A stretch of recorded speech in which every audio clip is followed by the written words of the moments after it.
عزت ہے اس کو آپ پامال نہیں کر سکتے. اور ان کا قصور کیا تھا؟ اعظم سعدی نے ایک ٹویٹ کی کہ جی باجوہ نے NRO 2 دیا ہے, سارا پاکستان جانتا ہے کہ اس نے دیا. شہباز گل نے کوئی سٹیٹمنٹ دی, اس سے پوچھا بھی نہیں کہ کیا اس کا مقصد کیا تھا, پیچھے کیا تھا, کہنے کیا وہ کیا کر رہا تھا. اس کے اوپر تشدد. شیخ رشید کو اٹھا لیا, اس کو لے گئے, فواد چودھری کو اٹھایا, ہمارے لوگوں کے اوپر, سب کے اوپر FIRs ہیں. جس طرح میں نے کہا میرے اوپر کوئی 70 FIR ہے, دہشت گردی کے کیسز بنا دیے. الیکشن کمیشن کے باہر ایک احتجاج ہوتا ہے, عمران خان کو الیکشن کمیشن ڈسکوالیفائی کر دیتی ہے, اس کے باہر احتجاج ہوتا ہے, میرے اوپر دہشت گردی کا پرچہ کٹ جاتا ہے, میں وہاں تھا بھی نہیں. دوسرا, ایک یہی بددیانت دار, ایک مورلی کرپٹ الیکشن کمیشن جو بار بار ہمارے خلاف پوری کیمپین چلا رہی ہے, یہ نون لیگ کا حصہ بن کے اور یہ PDM کا حصہ بن کے, جو ہمارے ہر فیصلہ ہمارے خلاف دیتا ہے, کیمپین کرتا ہے. کیا کیس تھا؟ فورن فنڈنگ کیس. پہلے پتا چلا وہ فورن فنڈنگ ہی نہیں تھی, پتا چلا کہ وہ اب پروہیبٹڈ فنڈنگ ہے. وہ کیس جو میں آج لکھ کے دیتا ہوں, کسی عدالت میں جائے گا یہ باہر پھینک دیں گے, کیس ہی کوئی نہیں ہے.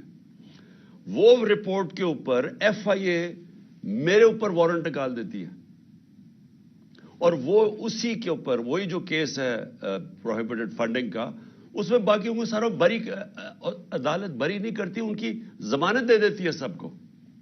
عمران خان کے اوپر وارنٹ نکلاتا ہے. اور ہر کوشش کی جا رہی ہے کہ کسی نہ کسی طرح تحریک انصاف کی لیڈرشپ یا عمران خان کو جیل میں ڈالو, یا ڈسکوالیفائی کرو, یا ہمارے لوگوں کے اوپر ہر قسم کا پریشر ڈالو. کاف لیگ, میں آج یہ اس کے اوپر بھی بات کرنا چاہتا ہوں کہ پہلے تو ان کو پورا آ کے یہاں زور لگایا گیا, جو لوگ اپنے آپ کو نیوٹرل کہتے ہیں انہوں نے پریشر ڈالا, پورا ایجنسیز نے پریشر ڈالا کہ عمران خان کو چھوڑ کے تو نون لیگ کی آپ ہم چیف منسٹرشپ ملتی ہے, آپ وہ لے لیں. ہمارے لوگوں کو, MPs کو, جب یہ ووٹ آف کانفیڈنس آنی تھی, ان سب کو کہا گیا, بلا کے چن چن کے لوگوں کو, سب کو نہیں, چن چن کے لوگوں کو کہا گیا کہ آپ چھوڑیں. عمران خان کے اوپر کانٹا ڈال دیا گیا, آپ نون لیگ جائیں, آپ نے ووٹ نہیں ڈالنی.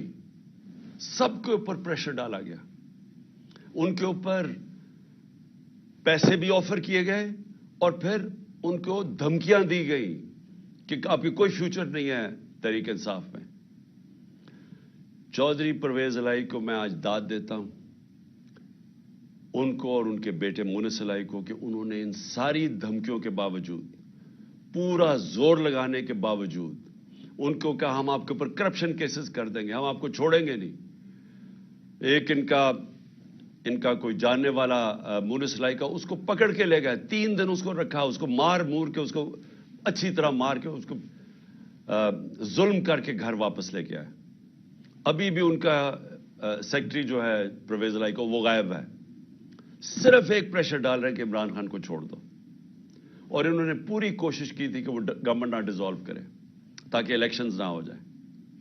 اس لیے ہم نے پرویز الہی کو آنر کیا کہ انہوں نے اس سارے پریشر کے باوجود انہوں نے اپنی پارٹی بھی ضم کی, اور اس لیے ہم نے آنر کیا کہ ہم اعزاز دیتے ہیں پریزیڈنٹ اپنی پارٹی کا بنانے کے لیے. میں یہ آپ کو ساری چیزیں اس لیے بتا رہا ہوں کہ اس طرح کی چیزیں کبھی پاکستان کی سیاست میں نہیں ہوئی. یہ جو ظلم, یہ جو تشدد, جھوٹی FIRs, اور یہ اس طرح کا الیکشن کمیشن, ایسا الیکشن کمیشن کبھی پاکستان میں نہیں آیا. ہم نے اپنی اسمبلیز ڈیزالو کی, 2 انہوں نے کیئر ٹیکر گورنمنٹس بنانی تھی, ہم نے وہ نام دیے جو کہ ساروں کو ایکسیپٹیبل تھے, وہ نام جو کریڈیبل تھے, جن کی کوئی جو رسپیکٹ تھی معاشرے میں. ہمیں پتا تھا کہ نون لیگ بھی ان کو جانتی ہے. انہوں نے چن کے یہاں چیف منسٹر پنجاب کا لے کے, جو ہمارا سخت مخالف تھا. اس کے بعد ہم نے